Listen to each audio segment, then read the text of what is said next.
Je voulais vous relire, pour commencer la réunion, les 2 paragraphes où il parle des réunions du dimanche, donc pour se remettre une mise en mémoire de pourquoi on est là. Donc le premier, c'est dans la lettre 4, le paragraphe 79. Il dit « Nous vous recommandons vivement de vous rassembler, quelles que soient vos croyances religieuses, en petits groupes, pour utiliser les lettres comme des lignes de conduite pour vos vies quotidiennes. Débarrassez-vous, si vous le pouvez, de votre conditionnement, et réunissez-vous ensemble dans une vraie humilité, en individus prêts à admettre qu'ils savent peu de choses de la véritable spiritualité, mais qui sont fortement désireux d'apprendre comment améliorer et spiritualiser leur vie. » Comment vous comprenez ce truc-là? On va avoir des bébés, hein. Voilà, il ne faut pas croire qu'on est, voilà, parce qu'on est là, on est déjà. Il faut toujours garder l'humilité et dire qu'on ne sait pas, c'est pas tout. On est là pour apprendre. Et puis, en fait, on ne sait rien puisque c'est des strates. On avance petit à petit. Et ce qui est important aussi, c'est que réunissez-vous, quelle que soit votre spiritualité. Et ça, je trouve ça très important parce que, comme personne ne détient la vérité, donc c'est d'avoir des gens différents qui ont une spiritualité différente de la nôtre, je trouve que c'est un éclairage parce qu'ils font aussi, ils veulent atteindre le même but que nous, quoi. Donc, je trouve que... Ils ont compris des trucs que nous, on n'a pas compris. Voilà, où c'est un autre éclairage, tu te dis, ah tiens, bah oui, ils ont fait ça. Et je suis en train de lire, justement, je voulais aussi avoir votre opinion, parce que vous avez certainement lu ce livre, moi je le découvre, c'est la vie de Jésus. On ne peut pas trop dire, enfin j'aimerais bien comprendre. Mais parce que ça rejoint ça. Voilà. Quand Jésus part de son pays et qui fait le Pakistan, l'Inde et tout ça, et il découvre justement toutes ces nouvelles spiritualités qui l'enrichissent lui aussi. Ça, pour moi, c'est pas dans les lettres, donc je n'y réfère pas en fait. Ah oui. Ça, c'est pas du tout dans les lettres. Dans ce que tu dis là, c'est réunissez-vous, quelle que soit votre spiritualité. Vos croyances, il dit. Pas les spiritualités. Vos croyances. C'est pareil. Les lettres, c'est universel, donc n'ayez pas peur si vous êtes bouddhiste ou si vous êtes musulman de lire les lettres et de venir. Moi, je le comprends comme ça. C'est pas aller faire le tour de toutes les religions parce que en fait, personne n'a la vérité, mais il faut se faire un voyage dans toutes les religions pour essayer de comprendre. Pas comme toi. Donc je te le redis si vous voulez. Nous vous recommandons vivement de vous rassembler, quelles que soient vos croyances religieuses, en petits groupes, pour utiliser les lettres comme des lignes de conduite pour vos vies quotidiennes. Voilà. C'est pas aller faire la somme de toutes les religions. Je suis. En fait, il n'y a pas d'autre voie que celle-là. Non, je suis la vérité, là. Oui, c'est pas la peine d'aller en chercher d'autres. Donc, alors, c'est pas la peine d'écouter les autres qui sont dans d'autres. Oui, c'est ça, en gros. C'est pas la peine. Donc, réunissons-nous entre nous. Mais pour être clair, il dit répétition dans les lettres. Arrêtez de vous référer aux évangiles. Arrêtez de croire aux religions d'avant. Moi, je vous donne la vérité. Le reste, c'est fallacieux. C'est mélangé avec du vrai et du faux. Donc, c'est vrai que c'est très, très tranché comme discours. Ça ne veut pas dire que le reste, c'est nul et que les autres sont cons. Ça veut dire, si vous voulez atteindre l'illumination, les lettres, c'est la voie la plus facile et la meilleure qui existe. Ça n'empêche pas d'aller jouer avec, faire le ramadan, faire des pèlerinages. Si on veut, on peut le faire. C'est pas une condamnation de c'est mal, en fait. Et nous, on est des élites et les autres, c'est des cons. C'est pas du tout ça le discours. Hein. C'est-à-dire, là, je reviens depuis 2000 ans, je fais l'effort de revenir pour vous donner ce qu'il faut pour atteindre l'illumination, parce que vous êtes dans une situation très problématique. Les religions d'avant n'ont jamais aidé à établir la vie en paix sur Terre. Les religions, il n'y en a aucune qui a le pouvoir directif pour amener les gens à l'illumination. Donc, abandonnez les religions, si vous voulez. C'est pas un truc de on est les meilleurs, c'est l'élitisme. C'est-à-dire constater que les religions ne vous ont jamais aidé à atteindre la paix sur Terre.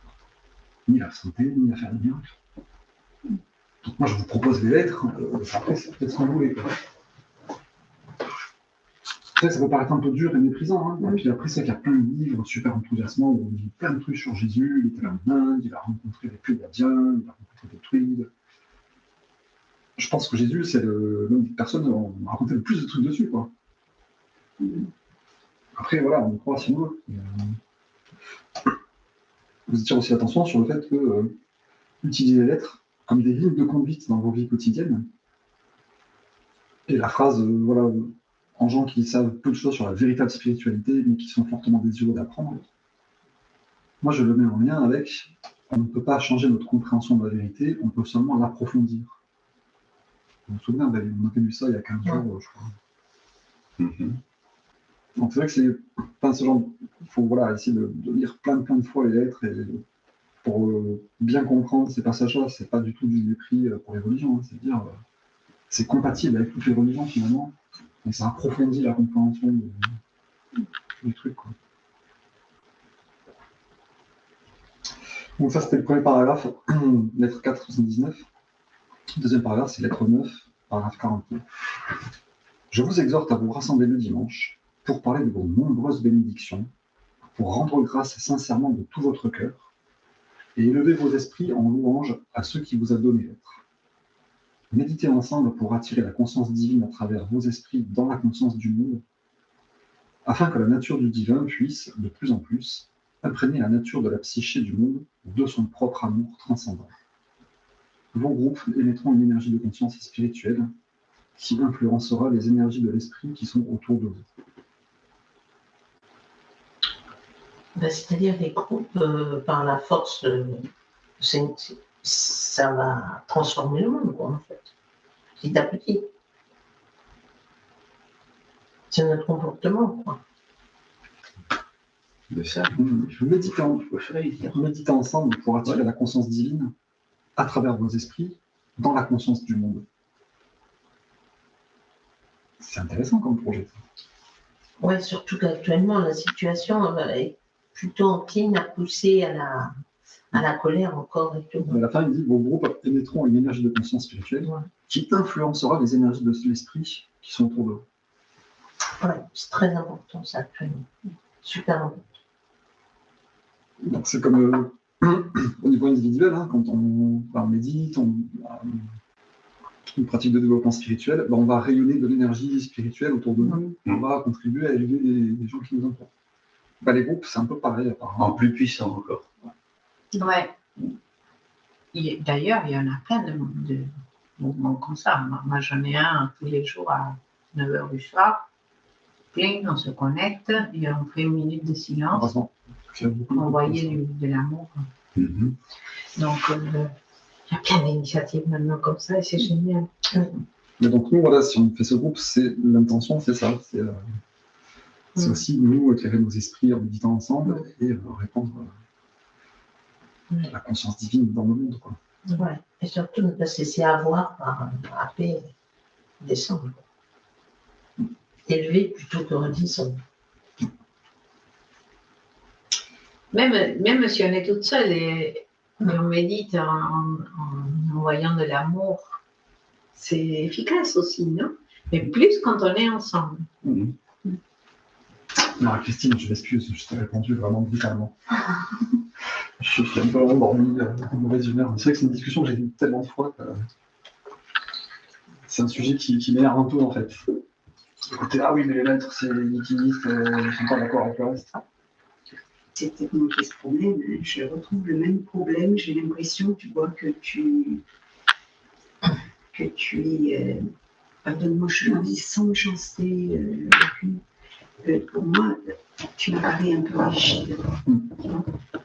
Et tout de suite, tu vois, je réagis à cette rigidité. Voilà, je m'aperçois que je réagis à cette rigidité.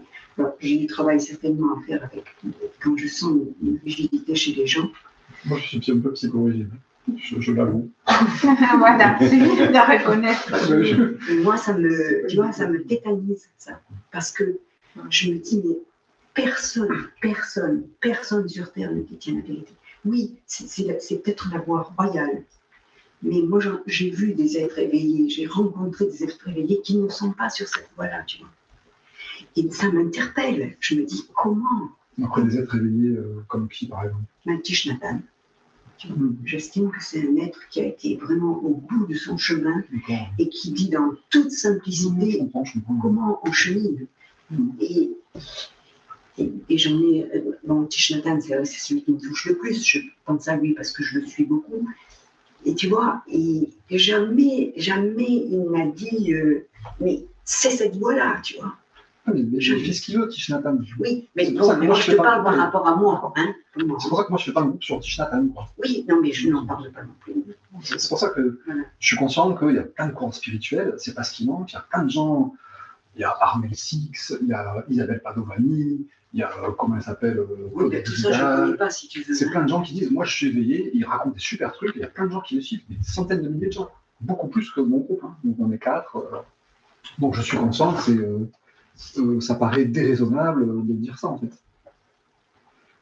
Mais personnellement, voilà, je me suis dit, les lettres, ça m'a l'air vraiment réel. Oui, je suis tout à Et fait donc, avec mon d'accord. côté psychorigide, je me dis, je me réfère qu'à ça. Oui. Le reste, je ne veux même pas y penser, est-ce que c'est vrai ou c'est faux. J'ai lu, par exemple, plusieurs fois de mémoire Messénien de Anne Givaudan et d'Alain Roy, je Mais trouve moi, ça super. je le découvre, donc si tu veux, Et je du coup, il connaissais raconte pas. plein de trucs qui ne sont pas du tout dans les lettres. Et tu te dis, putain, si pour être le Christ, il faut se tramaler en Inde, au Pérou, machin de truc, pour apprendre tous les Non, trucs. pas du tout, faire c'est des pas ce qu'il demande. Non, mais dans de mémoire Messénien, c'est ça. Ils te disent, Jésus, il a étudié au Carmel, il a fait des grandes études depuis petit, c'était un tueur, depuis tout petit, c'était un génie. Tu te dis, donc c'est impossible de devenir le Christ. Pour moi. Je ne suis pas allé au Brésil, je ne suis pas allé en Inde, je ne suis pas le machin. S'il faut vraiment faire ce qui est marqué dans les mémoire Messénien, tu te dis, avec le Christ, c'est mort. Donc pour moi, c'est un peu déprimant. Oui, mais tu vois, c'est pas la même interprétation que j'ai. Bon, on va pas discuter de ça. Mais pour finir, en gros, c'est de dire, dans les lettres, il te donne un truc qui est rationnel, où il n'y a pas de supposition, tout a l'air vraiment logique. C'est vraiment en lien, c'est pour ça. Mais tu vois, comme quoi, chacun fait son chemin. Hein. C'est vrai que voilà, bon, juste une petite différence, c'est parce que j'ai senti de ça et que moi je réagis si tu veux. Voilà. Franchement, il y a une façon de m'exprimer un peu militaire. C'est pas le reproche que je te fais, c'est moi je me dis justement dans la méditation, je me disais j'ai quelque chose à faire dès que je sens la rigidité parce que voilà, j'aurais tendance à partir, il ne faut pas que je parte. D'accord. Voilà, tu vois. Ok. Mais le travail de groupe, c'est ça aussi. Hein. Oui, On se confronte avec nos égos. Oui. Ah non, on n'est pas d'accord. Oui. Ah, on ne s'est pas dit. Je suis d'accord. Mais c'est que le ton, parce que je suis un peu psychorigide, mais mon excuse, c'est que lui, il est aussi un peu psychorigide aussi. Oui, mais je réagis aussi à lui. Mais c'est plusieurs fois quand je l'ai lu, typiquement la première page de la lettre 1, associez-le au cours de maître, vous avez tous. Oui. Voilà, mais il se prend pour qui, le mec Ouais, c'est sûr. Mais je vous pète aussi, hein, là-haut, quand je suis pas d'accord. Et après, tu te dis, Ah, non, vraiment, ce truc de. Parce que ça revient tout le temps. Je vous apporte la vérité de l'existence. Vous avez vu tout à l'heure, putain, Yuxul, il se la pète vraiment, quoi. Et puis, vraiment, tu te dis, en fait, quand on voit l'état du monde, quand on voit les autres religions, tout ce que ça raconte, on crée de tout. Et quand on voit le besoin urgent, c'est ce qui me rend psychorigide aussi. Quand on voit le besoin urgent de Oui, mais alors tu vois, de changer de justement, cap. moi qui ne connais pas trop dans la religion, je me suis dit, quand Jésus est venu sur terre, il a lutté contre les Sanhédrins, c'est ça. C'est les. Le Sanhédrin, c'est le conseil juif. Ouais. Hein, voilà, il a lutté contre eux parce que justement, ils étaient psychorigides. Oui. Et c'était eux qui détenaient la vérité. C'était ça, et c'était rien d'autre. Oui. Et il faut faire attention à ça. Mais c'est pas le fait Même s'il dit. le fait d'être psychorigide, c'est pas ça qui est négatif. Oui, quand même, c'est lui qui a désagréable. Jésus. Non, mais c'est peut-être désagréable, mais être psychorigide sur la vérité, tu te dis, fumer, c'est mauvais pour la santé. Non, mais je veux dire. Non, mais tu vois, on va dire, fumer, finalement, ça peut être bon. Tu dis, non, fumer, c'est mauvais, de A à Z. Tu fumes, c'est pas grave, je te condamne pas, c'est pas mal. Mais il faut pas s'inventer le fait que fumer, ça fait du bien, tu vois. Donc, ce côté psychorigide, moi, je l'ai, tu vois. Ou manger du McDo, je vais pas me dire, un peu manger du McDo une fois par semaine, c'est pas grave. Non, tu manges une bouchée de McDo, ça te fait du mal. C'est pas condamnable, c'est pas que c'est mauvais. C'est la vérité. Manger du McDo, c'est pas bon. Donc, le côté psychorigide, c'est un peu ce truc-là de sortir du fou, de tout est équivalent, tout est vrai, il faut s'efforcer d'être œcuménique le plus possible et d'intégrer tout ce que les gens racontent tous. Et le moindre couillon qui sort un bouquin du genre Anna, je sais plus, Anna, la grand-mère de Jésus, je sais pas si tu connais ce livre, parce que tu vas peut-être tomber dessus et ça va peut-être te perdre, quoi. Je l'ai pas lu, j'ai lu des résumés et j'ai écouté la meuf, parce qu'à un moment, ça faisait beaucoup de tabac. Putain, Jésus, il a vu des Pléiadiens, des Vénusiens, il a vu des druides, il a vu des nègres partout. Il a une vie, c'est super mal, en fait, Jésus. Et là, c'est un bouquin sur la grand-mère de Jésus, tu vois. Donc, il y a Jésus, il y a sa mère Marie, il y a la grand-mère. Et la grand-mère, c'est un grand pont, c'est un grand Dieu. Donc, tu dis, C'est la mère de Marie. La mère Marie. Pour moi, c'est complètement délirant, tu vois. J'ai rencontré en séance des gens qui étaient parasités par des entités et complètement délirants. Une meuf qui ah, je parle à Dieu. Ah bon? Dieu m'a dit d'aller à Bruxelles, donc j'ai pris l'avion, je suis allé à Bruxelles. Quand je suis arrivé à l'aéroport de Bruxelles, Dieu m'a dit rentre chez toi. J'ai suivi, je ne sais pas pourquoi j'ai fait ça, mais je l'ai fait. Et c'est moi qui ai fait ça, c'est bon. Je dis, la meuf qui écrit Anna, grand-mère de Jésus, elle est quand tu la vois en interview, tu comprends qu'elle est tarée. Et son bouquin a fait plein d'émules, et plein de gens y croient, et plein de gens s'efforcent de croire à ça. Et de se dire, le but de la spiritualité, justement, c'est pour ça que ça m'énerve un petit peu. C'est-à-dire, il faut prendre toutes les choses qu'il y a partout et essayer de tout amalgamer, les musulmans, les bouddhistes, les juifs, les machins, les trucs, il faut tout comprendre, la cabale, le truc, et tout mélanger. Et pour moi, ça fait, c'est comme quand tu mélanges toutes les couleurs de la peinture, ça fait du gris, noir, dégueulasse, qui n'a aucun sens. Et d'ailleurs, ça m'a fait pas mal réfléchir, parce que là, le passage qu'on va lire, à un moment, il dit de ce truc-là, la connaissance, je vais vous le lire tout de suite. Hein. La connaissance, c'est quand vous avez entendu quelque chose, et parce que ce que vous avez entendu ou lu coïncide avec logique et réalisme, avec tous les éléments de connaissance associés déjà présents dans votre esprit, et que vous pouvez le comprendre et le croire d'une façon réaliste, la nouvelle information devient de la connaissance. Donc ce passage, je vais vous le relire encore. La connaissance, c'est quand ce que vous avez lu ou entendu coïncide avec logique et réalisme, avec tous les éléments de connaissance qui sont déjà associés, qui sont déjà présents. Donc c'est-à-dire, dans ma conscience, j'ai des éléments de connaissance.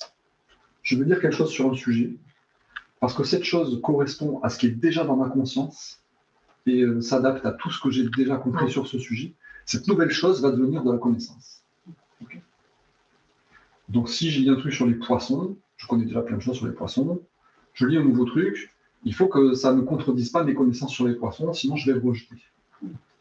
Si ça correspond, je vais me dire, ok, j'ai appris un nouveau truc sur les poissons. Donc là, le danger, c'est que les choses qui sont dans notre conscience, les éléments de connaissance qui sont déjà présents dans la conscience, ils demandent à ce que les nouveaux éléments correspondent à eux. Ce que j'ai déjà dans ma conscience, ça va déterminer ce que j'accepte ou pas finalement. Donc vous voyez venir. C'est pour ça qu'il dit, libérez-vous de vos anciennes croyances. Je demande un esprit net et pur pour que les gens lisent les lettres. Parce que si tu gardes les morceaux des évangiles, il faut manger le pain et boire le vin, quand il va décrire ça, tu vas dire, ah non, il dit des conneries. Quand il va dire, ah, ben, j'ai pas eu de résurrection après ma mort sur la croix, tu vas dire, les lettres, c'est conneries. Parce que moi, je suis tellement sûr qu'il était... Donc ce passage-là, quand vous lisez quelque chose, si ça s'intègre bien à tous vos éléments déjà présents dans votre tête, alors ça devient une nouvelle connaissance. Tu te dis, putain, si j'ai fausse croyance dans ma tête, je vais refuser la vérité. Donc mon côté psychorigide, là, je me lisse en disant, oh, mon Dieu, si on m'a raconté des mensonges et que j'y ai cru, je ne vais pas croire à la vérité, parce que j'héberge ces mensonges dans ma tête. Ben oui, mais c'est ce qui s'est passé donc avec les évangiles, puisque tu dis que... Mais c'est ce qui se passe en permanence. Non, mais... c'est ce qui se passe en permanence sur l'alimentation, sur la guerre, la politique, l'éducation, les sciences. Il y a tous les gourous spirituels qui sortent et qui veulent te proposer le chemin aussi, viens avec moi, mais il faut que tu payes tant par mois et je vais te montrer comment faire la technique spéciale pour que tu deviennes, tu ouvres tes chakras. Enfin bref, voilà. Donc c'est pour dire... Il est devenu fou, le mec. Le truc de ne pas être... Mais au départ, il était... psychorigide, je vais essayer de me vendre un peu.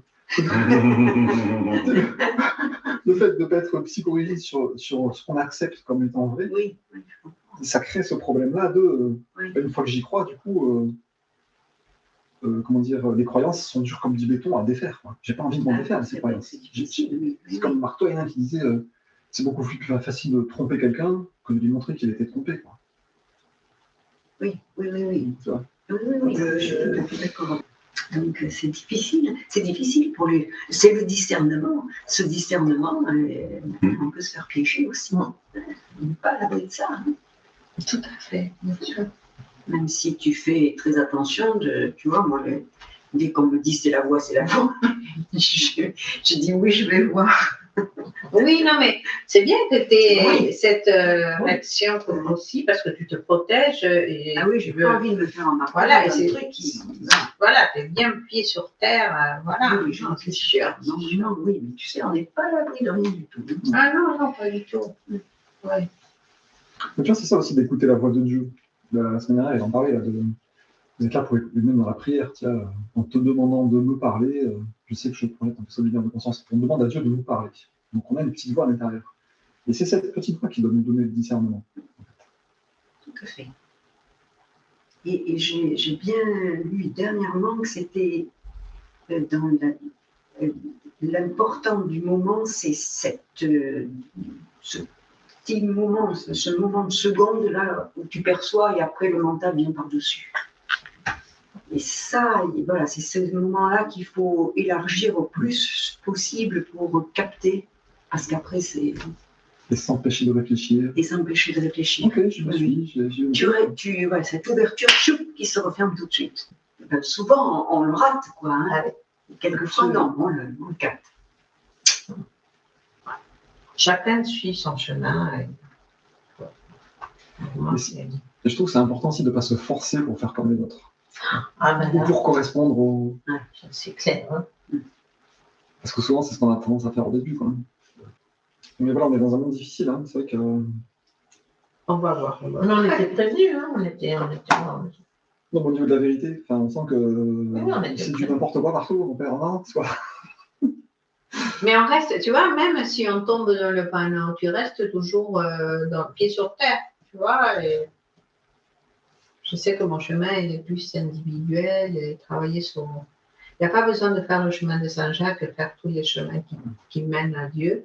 Il faut commencer tout de suite à pratiquer l'amour et être. Et du coup, ça ne veut pas dire que tout ça, c'était toujours pas valable, quoi. Voilà, non, bien sûr. Bien Il y a sûr. des époques, c'était bien d'avoir. Et moi, je fais le chemin de Saint-Jacques et je le préféré aussi, tu vois, parce que ça m'apporte énormément de choses. Donc, voilà. Mais comme il nous dit aussi, la vérité est évolutive, quoi. Chaque période. Mais ce n'est pas parce que tu as fait ça que tu es meilleur que les autres. Moi, ce que j'aime bien dans la lettre, c'est qu'il n'y a que ça, il n'y a que le tronc commun des trucs indispensables. Il n'y a pas grand-chose d'ailleurs qui soit que tu peux garder comme colonne vertébrale. C'est voilà, les graines qu'on sème, lesquelles on fait pousser. Aimez-vous les uns les autres comme je vous ai aimé, parce que aimez-vous les uns les autres, bon, mais comme je vous ai aimé, c'est autre chose.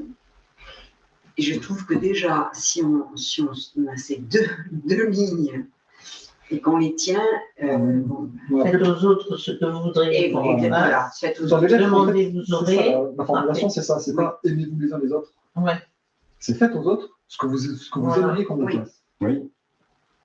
Faites aux autres ce que vous voulez qu'on vous fasse, on reconnaît l'arbre à ses fruits, tout est l'amour rendu visible, la matière n'est pas solide, et Dieu répond à la prière. La matière n'est pas solide. Ouais. Oui, d'accord, oui. Donc tu vois, et Dieu répond à la prière. Et Dieu, quoi? Dieu répond à la prière. Demandez, vous aurez. Ah ouais, oui, demandez, et quand vous priez, on- croyez que demandez, vous avez. et vous obtiendrez. oui. Demandez, vous obtiendrez. Effectivement, c'est pas très long, tu vois, il y a 4 Ah oui, oui, il y a très peu. Ah oui, oui. Et pourquoi il y a 300-400 pages de lettres? Alors pourquoi il ne dit pas juste une page, c'est tout? Ben oui, parce qu'il Pourquoi? comment dire, il Parce approfondit, qu'il il donne des approfondit, il exemples, approfondit là, tout le temps, il dessus. approfondit en permanence. Ouais. Et puis parce qu'il veut nous défaire nos anciennes croyances erronées aussi. Moi, je crois que le travail des lettres, c'est surtout ça. Il nous explique pourquoi ce qu'il nous raconte, c'est la vérité. Regardez comment dans ma vie, nanana, j'ai fait des miracles, mais les autres ne faisaient pas de miracles. Regardez les scribes et les pharisiens qui avaient des lois complètement iniques, mais qui pourtant se sont fait détruire leur temple et subissaient des épreuves comme pas possible. Regardez les relations humaines, quand vous dominez dans la lettre 4, quand vous dominez les femmes, après elles deviennent masculines, elles vous combattent, donc vous les hommes vous faites n'importe quoi, les femmes elles font n'importe quoi parce que vous leur avez fait faire n'importe quoi. Il nous explique qu'il faut faire aux autres ce que vous voudrez qu'on nous fasse. Il nous explique qu'on récolte ce qu'on sème. Donc toutes les lettres, les 4 ou 5 vérités là, c'est juste pour nous expliquer que c'est vrai. Tu vois, et qu'il faut qu'on se défasse de nos fausses croyances débiles. On se dit, ah la merde, on est vraiment pris dans nos croyances négatives. Ça fait 12 ans que je lis ce bouquin, que je médite depuis 12 ans, et je ne suis pas dans l'état christique. Donc je me dis, ça prend du temps. Ah oui, C'est pas que je suis, tu vois. nous prendre toute la Et vie. donc mon côté psychorigide, c'est ça, c'est de me dire, putain, au niveau collectif, Mais non, mais là où je réagis à ce que tu dis, c'est que je crois qu'il faut être vraiment très doux avec soi-même. oui, On en est là où on en est, on fait ce qu'on peut. je suis Et voilà. Et ça, je trouve que c'est important de ne pas se durcir. Parce que se durcir contre soi, c'est pas ce que nous demande le Christ. Mais c'est une question d'équilibre. D'après ce que j'ai compris. Hein. Mhm. C'est être doux. Je C'est fais ce que je peux, je fais ce que voilà. je peux de toute ma volonté. Oui, Tu vois. Et l'autre aussi, il fait pareil, et ben, il plante aussi mince. Enfin, bon. Et je pense que c'est un équilibre avec la progression et la volonté d'avancer, en fait. Oui, On peut se dire, ah, je prends soin de moi, tout va bien, mais j'avance pas. Ok, un certain temps, ça va. On se réconforte. oui, mais si on est honnête avec soi-même quand même. Non, mais tu vois, c'est qu'à un moment, je me dis, bon, je suis un peu colérique, ouais, j'engueule un peu les gens, mais je prends soin de moi quand même. À un moment, si je ne dis pas, bon, j'en ai marre d'engueuler les gens, d'être en colère, donc si je me fais pas un peu violence, je n'avancerai jamais. Oui. C'est un choix aussi.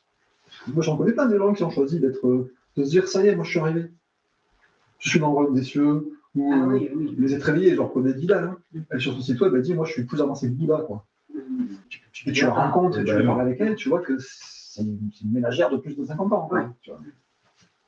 Pour moi, là, c'est clair, c'est facile. ça, quand ils perdent l'humilité, Non, mais tu vois, c'est un Oui, problème. déjà. non, mais tu vois, elle n'est pas dans ce truc de je suis un peu dur avec moi-même, quoi. Donc tu vois, c'est une gradation de se dire, ben, à un moment, si on n'est pas un peu, entre guillemets, dur avec soi-même, Et si c'est présent sur ton chemin, tu peux les écouter, il n'y a pas de Tu mal. passes, ou tu Mais te après, dis, ben, tiens, c'est à toi de juger. Voilà. Oui, C'est à mais toi tu de vois. t'embarquer ou non. moi, ça me renvoie à moi-même aussi. Je me dis, mais à quel point moi aussi je suis un Yann Nicnic en puissance. À quel point moi aussi je suis une Claudette Vidal en puissance. Tu vois. Oui, C'est voilà. ça, de dire, est-ce On que se moi, remet toujours en est-ce que je question. déconne pas aussi un peu, des fois, en étant dur comme ça, comme je te parle dur, non, mais je prends pour qui? non, je t'aime beaucoup, Non, Marc. mais je comprends, mais tu vois, c'est pour se dire, par rapport à soi-même. Oui, se oui, dire, oui, je suis d'accord avec toi. Oui, moi aussi. Et donc, pour revenir à ce que je disais au début, là, ça fait 12 ans que j'ai le Christ et je ne suis pas toujours dans l'état du Christ. Donc, dans les lettres, il te dit à plusieurs endroits, il y a des gens, malgré les religions, ils ont vu la vérité derrière les dogmes, ils ont atteint l'illumination. Ah, c'est ça. Donc, c'est pas parce que je suis chrétien que je ne peux pas atteindre l'illumination. Effectivement, tout ça, ça fait travailler le discernement. Il y a aussi un passage des lettres où il dit, voilà, quand votre chemin spirituel, c'est comme un voyage en train pour une destination donnée. Et si vous voyez des vallées verdoyantes et des paysages attirants, des villes attirantes, et que vous sautez du train pour aller voir ça, après, ça va demander beaucoup de travail pour reprendre votre voyage en train. Ouais. Mais en même temps, il n'y a aucune faute à vous éloigner et à expérimenter vos pulsions basses, Oui, parce que tant que vous ne les avez pas expérimentées, vous n'allez pas pouvoir vous en débarrasser. Tout à fait. Donc, il n'y a rien de mal. Et tant qu'on n'est pas allé voir Yann Nicnic, on ne va pas voir que c'est de la connerie, en gros. Ah ouais. Et nous, à notre niveau personnel, c'est pareil. Tant que je ne serai pas dans l'ego spirituel, je ne me rendrai pas compte de ce que c'est l'ego spirituel. Autant que je ne serai pas dans le mensonge, je ne sais pas ce que c'est de mentir. Et après, d'assumer les conséquences du mensonge et de dire, ah putain, mais il ne faut surtout pas mentir, ça fait des gros problèmes. Quoi. Donc, il n'y a aucune faute à. Ça, la vie, c'est prendre des risques. Il faut prendre le risque de pas revenir, mais on a risque aussi de revenir sur le chemin.